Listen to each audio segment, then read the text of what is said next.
সব সত্য জানতে পারল শুভ। হ্যাঁ বন্ধুরা, এমনটাই দেখা যাবে। তাই বিস্তারিত জানতে ভিডিওটিতে একটি লাইক দিয়ে সম্পূর্ণ দেখতে থাকুন। গল্পের শুরুতে দেখা যাবে চলে যায় স্বপ্নাদের বাসায়। এদিকে মোহনা তো বুঝতে পারে যে শুভ এসেছে।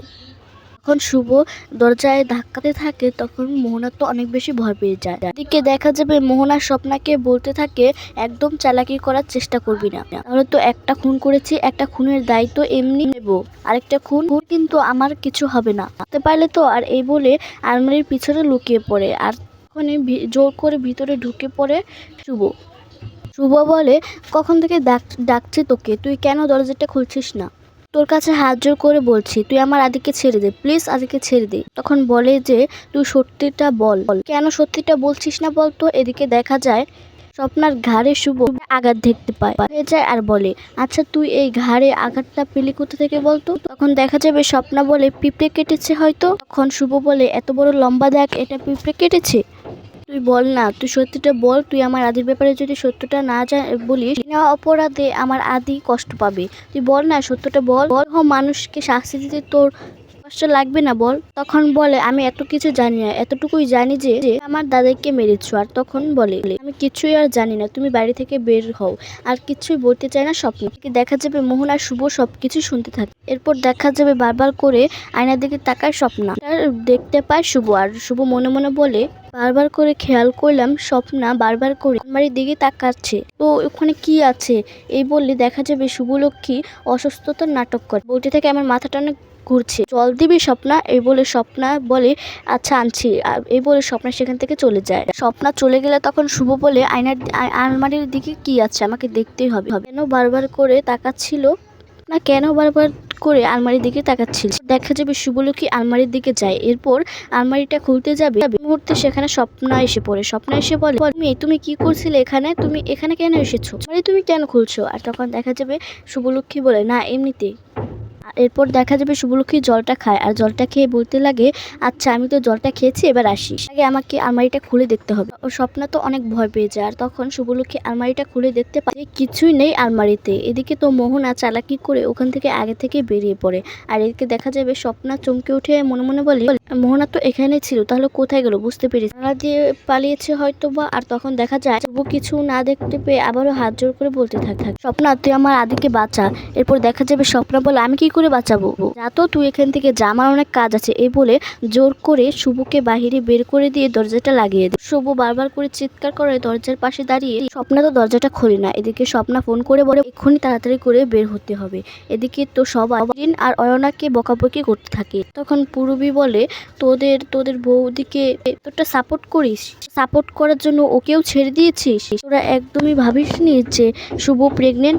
তখন ডোনাও অনেক কিছুই বলে। আর তখন এদিকে সকলেই অনেক চিন্তায় পড়ে যায়, বলে আমার আদির কিছু হতে পারে না, ঠিক আসবে। এই সমস্ত কথা শ্রাবন্তী বলতে থাকে। এদিকে তখন পূর্বী বলতে থাকে, আর আদরের বৌমা, তোমার আদরের বৌমার জন্যই তো সবকিছু হচ্ছে, তাই না? তোমার আদরের বৌমাই তো এত কিছু করেছে, দেখো কোথাও পালিয়ে বেড়াচ্ছে। আর তখন ডোনা বলে, হ্যাঁ শুভলক্ষ্মী তো প্রেগনেন্ট। তখন দেখা যাবে শিরিন বলে, এত চিন্তা শুভলক্ষ্মীর জন্য, আগে তো আমি দেখিনি। আমরা যদি বলি যে শুভলক্ষ্মীর পক্ষে কথা বললেও দোষ আর না বললেও দোষ, যাই হোক না কেন শুভদি তো এবারের বউ, সবার তো টেনশন হয়, তাই না? আর অনাকে বলছে, কি করে তোদের বৌদি ভাইকে ছেড়ে দিলে বলতো? তখন বলে, আরে বাবা আমরা কি করে জানবো, আমাদেরকে দরজা লাগিয়ে চলে গেছে। জন্য চিৎকার চেঁচামেচি শুরু করছে। মুহূর্তে সেখানে চলে আসে পুলক এবং হিরক। আর তখন শ্রাবন্তী তাদের কাছে যায় আর বলে, কি গো, কোনো উকিল? আর তখন বলে, না। বলে শ্রাবন্তী কাঁদতে থাকে, এই বলে প্রার্থনা করতে থাকে। এদিকে দেখা যায় তখনই একটা উকিল চলে আসে তাদের বাড়িতে, আর সকলেই মিলে বসতে দেয়। এদিকে দেখা যাবে শুভ একা একা রাস্তায় আর কাঁদতে থাকে আর বলতে থাকে, আমার আদিকে এবার কি করে বাঁচাবো, তো কিছুই বুঝতে পারছি না। আর তখনই দেখা যাবে দুটো পাড়াপড়শি যাচ্ছিল। আর তখন শুভকে দেখে বলে, এই তুমি শুভ না? এটা তোমার হাজবেন্ডও খুন করেছে, তাই না? এই তো এই কয়দিন আগেই ওদেরকে পুলিশে দিয়েছো, তাই তো আমরা ভেবেছিলাম যে তোমরা অনেক ভালো, তবে এখন কি না খুনের বউ তুমি? বলে তোমার স্বামী খুনি করবেছি। আর শুনলাম তোমাদের বাড়িতে কি না সাংবাদিকরাও এসেছে, পাড়াতে যে কি হচ্ছে কিছুতেই বুঝতে পারছি। নানান কথা বলে সেখান থেকে চলে যায়। তখন দেখা যাবে শুভলক্ষ্মী এসব কথা শুনে বলে, বাড়িতে আবার সাংবাদিকও এসেছে আর আমি তো হুট করে দেখেও সেখান থেকে চলে এসেছি। মা মনে হয় ভয়ঙ্কর রেগে আছে, বুঝতে পারছি না কি করবো। এভাবে যদি খালি হাতে বাড়িতে ফিরে যাই, একটা যদি ভালো কিছু খবর পেয়ে বাড়িতে ফিরতাম তাও তো করতে পারতাম।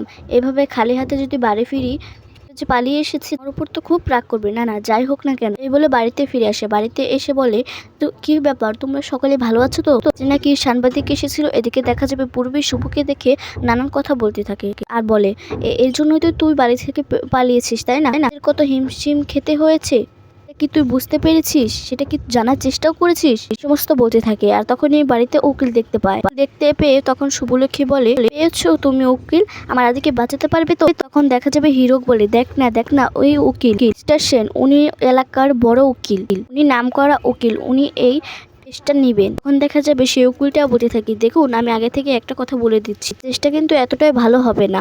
হ্যাঁ, আমি চেষ্টা করব, তাই এই কেসটা লড়ার জন্য তো আমাকেই করতে হবে।